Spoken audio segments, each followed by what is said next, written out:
Today we will talk about my favorite indicator, which is volume and how to actually use it. Now, let's do also an update on my small account challenge.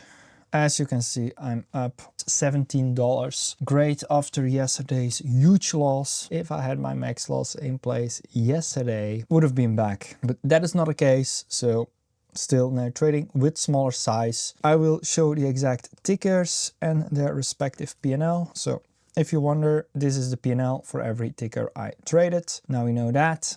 So this is the P&L for every ticker I traded, and I will go over every ticker I traded and show why volume is so important. So let's start with SG, my biggest winner of the day. This stock totally squeezed up. See, it is also a back holder. We have here also a back holder chart. We see these kangaroo tails, but here was like a clear sky upwards, still this resistance. Now, for this particular setup, I was first of all looking at these highs pre-market, see if we can possibly break that. And when we look here we have in my first try, didn't really work. So first try, and I'm always looking at these volumes. So this is why volume is so important. So when this squeeze happens, I have my relative volume. Is it sloping upwards? We see volume increasing, especially for these small cap stocks. I want to see here on the time of sales, bunch of green, and I don't want to see here any resistance.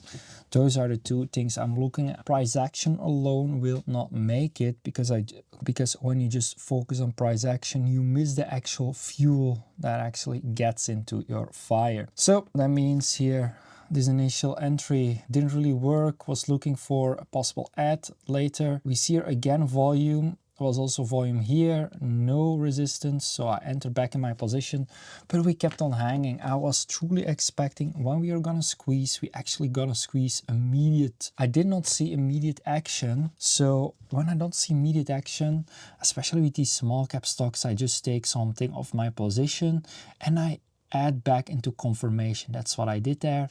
I add here back into confirmation. Now we see the same thing again. It's not really working, so take a little bit off the table, add on of some playing until I see clear confirmation. And we see again volume, these blue volume bars, and then we have here again this break. We have here the volume on level 2, we break, take profit, break again. This is the way I love to manage my risk. When a trade goes against me, I just take a bit of the table, and when it goes my direction, I add to that trade. Did the same here. Try this breakout again at these highs. Did not have follow through. Eventually later it came with follow through. Added in this position, took profit, added again, took profit, and then in the end I had like 3 stop losses level. It's just small runners in the case some magic would happen and we would bounce off VWAP. So with every time I add here, I have a new stop loss. Every time I add, here's a stop loss and a trail it below VWAP,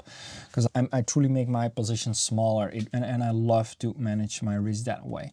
And that is why volume plays such a crucial role, because when I take these types of setups and I don't wait for my volume confirmation, or here is a big resistance, then this price action just doesn't have the follow through. Then you can trade all the price action that you like, but if there's no fuel for your actions, then that will lead to nothing. And we can see that in some of the trades I took. Now, this is a small caps, and I do prefer to trade this type of small cap stocks because they're moving and can make these huge squeezes that I love to trade. But it's not that happens so often. Here's a better example of a stock that I not even in hindsight, I just didn't trade that well. But my first entry, we have here this Shopee price action, and pre-market, my VWAP pre-market, it was something happened.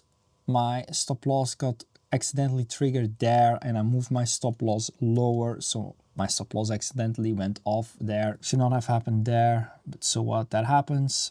Try to have here this break with volume, so I was waited for volume and immediately we got sold into. Now this is also resistance area pre-market. We have here this gap up, and that means when this break fails, it means we have a short entry. So this would be a perfect short to miss this move downside. It's a setup that I love to trade, and I did trade it successfully in other tickers. And Here's also a possible entry, like enter here at the break of these lows, but a clean volume confirmation I would add to that position. Because yes, here is a clear sign that hey, price action was working, but I don't see any type of volume confirmation, and volume confirmation is the crucial thing here.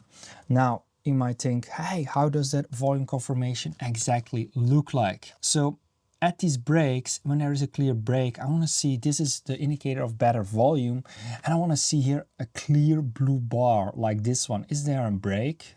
This type of bar at such a key level, it's a clear indication, hey, here is volume interest. This is a level that's gonna hold. Now also today we had a few gappers. Facebook was one of them. This is Meta, but it's the leverage ETF of Meta, and I was truly looking at these highs. It's a similar setup of before. I was looking at these highs and I was thinking, hey, can we break? And it couldn't break these highs, couldn't break that resistance of pre-market. So I just shorted in their resistance and I added to my position and I was looking for the short. And again, here we have that volume confirmation. See the volume confirmation of the break of VWAP. So of the break of VWAP, we have a volume confirmation. Added to my position, added a bit more, and I moved my stop loss right there above VWAP, profit here, added back, stopped out. And then this, nothing to say about this one. This was just perfect trading. And here we can see these volume confirmations now zoomed out, so it's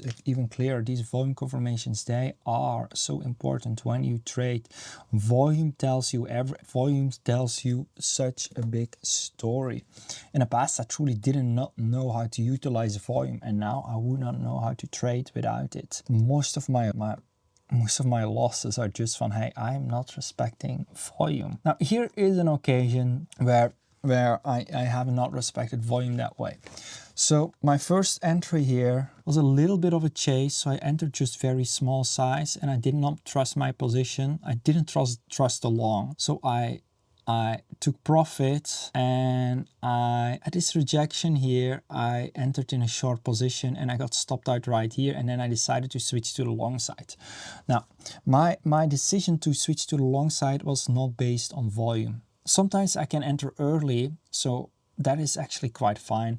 But then I do, with these large caps, I do need to find a volume confirmation afterwards here. And there was no confirmation. That just means I have to get out of that position as soon as possible. We have here volume confirmation, and we go down and we see this volume confirmation here at the resistance. So we have a resistance area, we have volume here, and the price goes down. So this for me a clear indication, hey, this is here a perfect short setup. It's my hammer setup, and I'm shorting here for the way down. And then here at this also support a resistance area. I was expecting a flush here. You can see I added here to my position, but I actually should have immediately exited right here. This is not a trade. The price action is good here, but I don't have volume confirmation, nothing for that break. So that means should not have been an ad. Here is a volume confirmation, but is that a volume confirmation on a red bar, on a bearish bar? It's on this green bar. So this is not a volume confirmation. In the end, this ad ended up working out, but it was without a clear volume confirmation, and that's a bit a mistake. You need to have these. That's a mistake,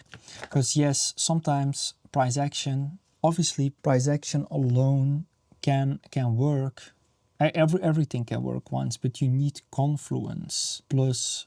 So you need the price action plus the volume, and they work together perfectly. Okay, so now we have Canva, and on the APLD, loser of the day. This is also not too strong traded. Here we can also discuss volume. Here again, we have here the same problem. Here I jumped the gun a little bit. I expect volume to come in. We had here this price action. It didn't work, and we bounced right back. On this view up, we got very strong bought up too, but we couldn't hold here. But this view up, we bounced back. So for me, there's no setup here. This setup right here is very solid on a bull setup, but I prefer to see some volume confirmation. I'm not against it. It's an okay setup. And then here on this break of VWAP, I don't see any volume confirmation. So this is a mistake. This trade also did not end up working out. The reason why I did that was because the overall stock market, because it's a large cap stocks, and these large cap stocks, they tend to trade quite similarly. And I was bearish on the day. We can clearly see that today the S&P 500 is just selling off. So we can clearly see the S&P 500 is selling off. And it also means, well, when these types of happens, I look at the S&P 500 mainly when I trade large cap stocks. For small cap stocks, it's not an indicator, but when I trade these large cap stocks, then this will influence my bias. So when I see these big downward trends, I tend to just trust it, and then I might be risking more to expect this break here of VWAP. So even without a volume confirmation, just because I see it happening in the S&P 500. These are my trades for today and how I utilize volume. So if you want to know my exact indicators, we have here better volume indicator, we have relative volume indicator, and obviously we have here the time and sales and the level 2. Those are my volume indicators. And if you have noticed here on the right, we have this volume profile. I don't use, I actually forgot I have it on there. I rarely use it. Oh yes, and the most important factor here, you see here it is so clearly visible. See a spike in the volume on the relative volume indicator. We see the spike, see the same spike here, and we see a price action. This is such a beautiful entry for this is textbook perfection. We see here on relative volume, we go upwards, we see this peak. This is a textbook perfect entry for a floor break setup. Okay, hope that was clear.